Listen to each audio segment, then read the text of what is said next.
अगर आपकी भी क्लास 11th वेस्ट हो गई है तो ये वीडियो आपकी बहुत काम आ सकती है।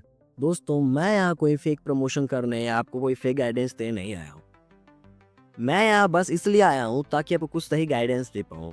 तो हेलो दोस्तों, मैं हूँ अमित और स्वागत है आपका अपने यूट्यूब चैनल प्रोडक्टिव बॉय में। पहले तो एक बात सुनो, तुम अकेले स्टूडेंट नहीं हो जिसने अपनी क्लास 11th बर्बाद करी है। तुम्हारे ऐसे लाखों बच्चे हैं जिन्होंने अपनी क्लास 11th बर्बाद करी है, लेकिन फिर भी आज वो अपनी लाइफ में बहुत ही अच्छा परफॉर्म कर रहा है। सबसे पहले ये देखते हैं कि ये सब कैसे हुआ। क्लास 11 स्टार्ट हुआ था बहुत सारे मोटिवेशन के साथ, नई किताबें थी, नई उम्मीदें थी और नए सपने थे। लेकिन फिर क्या हुआ? बैकलॉग, डिस्ट्रैक्शंस, कंफ्यूजन और क्या फिर कंसिस्टेंसी जीरो। एक बात जानते हो, सबसे ज़्यादा दुख तब होता है जब लोग बोलते हैं ये कर सकता था लेकिन इसने किया नहीं। तो सुनो, अभी भी कुछ नहीं बिगड़ा, लेकिन बिगड़ सकता है अगर तुमने ये बातें ध्यान नहीं रखी तो। मैं तुम्हें कुछ 5 स्टेप्स बताऊंगा जिनसे तुम सिंपल अपने क्लास 11 की जर्नी को फिर से रिकवर कर सकते हो। स्टेप 1, रियलिटी एक्सेप्ट करो। देखो, अगर तुम्हारी क्लास 11th वेस्ट हो गई है तो तुम्हें ये मानना पड़ेगा कि तुम्हारी क्लास 11th वेस्ट हो गई है। झूठे सपने देखने से कुछ नहीं होता। कोई आईआईटी या फिर तुम्हें कोई अपना सक्सेस नहीं मिल रहा।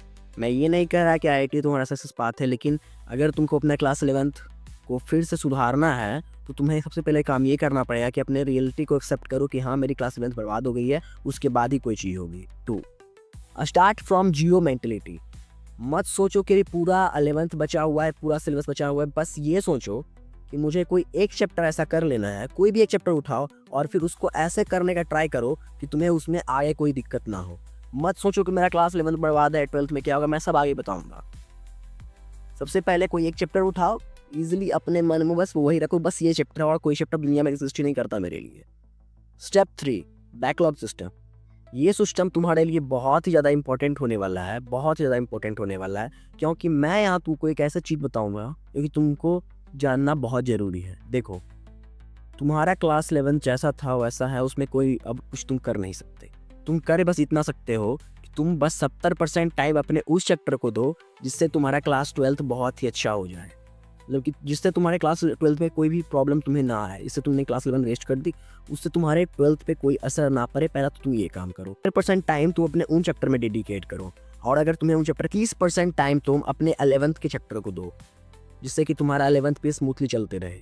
अगर तुम दोनों चीज़ एक साथ करोगे तो वो पॉसिबल नहीं हो पाएगी। स्टेप 4, ज़्यादा से ज़्यादा क्वेश्चन अटेम्प्ट करने का ट्राई करो। बहुत से बच्चे ये करते हैं, बिना लेक्चर देखे क्वेश्चन कर रहे होते रहते हैं। नहीं, ये गलत तरीका है। सबसे पहले आपको किसी भी चैप्टर के पूरा सुपर चैप्टर का ओवरव्यू लेना है। उसके बाद आप उसके धीरे धीरे कुछ क्वेश्चंस जो क्लास में कराए जा रहे हैं वो देखो। उसके बाद फिर आप उनसे रिलेटेड जितने भी टॉपिक आप गूगल पे, यूट्यूब पे, बहुत सारा टेलीग्राम पे, आप लोग तो ऐसे बंदे हो ना जो कि कुछ भी ढूंढ सकते हो। पूरे इंटरनेट के दुनिया से आप कुछ भी ढूंढ सकते हो। तो भाई देखो, अगर करना है तो ढूंढना पड़ेगा, ठीक है ना। आप ही लोग हो जो बहुत कुछ ढूंढते हो, मुझे पता है, ठीक है। तो आप ये भी ढूंढ सकते हो, ये मुझे बिल्कुल अच्छे से पता है। ज़्यादा से ज़्यादा क्वेश्चन करने का ट्राई करो। कोई भी टॉपिक अगर आपने सीख लिया तो उस पर ज़्यादा से ज़्यादा क्वेश्चन करो, क्योंकि अगर आपने वो टॉपिक सीख लिया ना तो वो 2 ही 3 दिन तक आपके दिमाग में रहेगा। ये मैं खुद अपने एक्सपीरियंस से आपको बता रहा हूँ, ठीक है। और अगर कोई भी चैप्टर आपने सीख लिया ना तो 2 दिन तक आप उसको रिमाइंड कर सकते हो। लेकिन अगर उस चैप्टर के आपने क्वेश्चंस बना लिया ना या तो फिर क्या अमेजिंग ही बात हो जाएगी। स्टेप 5, हर संडे या हर वीकेंड पे अपने आप को चेक करो कि मैंने कितना प्रोग्रेस किया है, ठीक है। उसके बाद तुम बहुत सारी चीज़ें उसमें कर सकते हो ऐड ऑन, कि मैंने क्या सीखा, क्या नहीं सीखा, क्या मुझसे बना, किसके क्वेश्चंस मुझसे नहीं बने, कौन चैप्टर ज़्यादा वैल्यूएबल है जो मैं समझ नहीं पा रहा हूँ। That's all. सिंपल 5 स्टेप्स को फॉलो करके आपको फर्स्ट वीक से रिजल्ट दिखना स्टार्ट हो जाएगा। और अगर आप भी चाहते हो कि आपको सब कुछ एक डेडिकेटेड जगह पे मिले तो फिर से मैं आपको बता रहा हूँ, मैं कोई प्रमोशन नहीं कर रहा। मैं कोई भी यहाँ पे एक प्रमोशन करने नहीं आया हूँ। मैं बस यहाँ आपको ये बताने आया हूँ कि पीडब्ल्यू एक बहुत ही ट्रस्टेड प्लेटफॉर्म है। ऑफलाइन तो मैं आपको बताऊंगा, आपको ऑफलाइन के बारे में डिस्कस करूँगा, बट ऑनलाइन यार जो कंटेंट वो अपलोड करवा रहा है यार, गजब। और इसने पीडब्ल्यू की हिस्ट्री में इस बार पहली बार किया है कि उसने कोई 11th का रीस्टार्ट करके कोई बैच लॉन्च किया है, ठीक है। तो वो बैच की सारी इन्फॉर्मेशंस मैं तुम्हें दूंगा।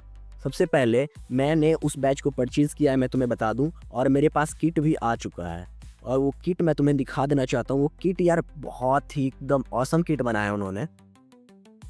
सबसे पहले तो उन्होंने किट के नाम पे ये 3 किताबें बनाई गई। ये किताबें तुमको दिख रही होगी, ये किताबें उन्होंने बनाई है 11th रीस्टार्ट करके, सारे चैप्टर के, फिजिक्स की है, केमिस्ट्री की है और मैथ में है।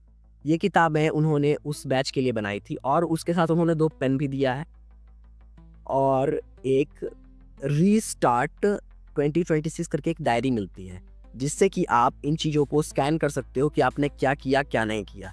अगर आप इन चीज़ पे फुल वीडियो चाहते हो ना, क्या क्या इस किट में है, कैसे है, तो मैं एक शॉर्ट्स बना के आपको डाल दूंगा, जो कि आप चेकआउट कर सकते हो। ऐसे मैं इसमें क्लास 11th वेस्ट कर चुके हो ना, तो पास लौट के नहीं आएगा, लेकिन तुम अपने प्रेजेंट से अपने फ्यूचर को बहुत ही अच्छा बना सकते हो। विश्वास करो मुझ पे। ये लड़ाई जेई के लिए या फिर कोई सक्सेस के लिए नहीं है, ये लड़ाई खुद को साबित करने के लिए है। अपने आप, किसी के सामने नहीं, अपने आप के सामने, खुद के सामने खुद को साबित करो कि यार तुम कर सकते हो कोई चीज़। और अगर ये वीडियो आपको थोड़ी सी भी हेल्पफुल लगे ना, तो बस लाइक और सब्सक्राइब करना। इससे आपके फीड में और मैं इस तरह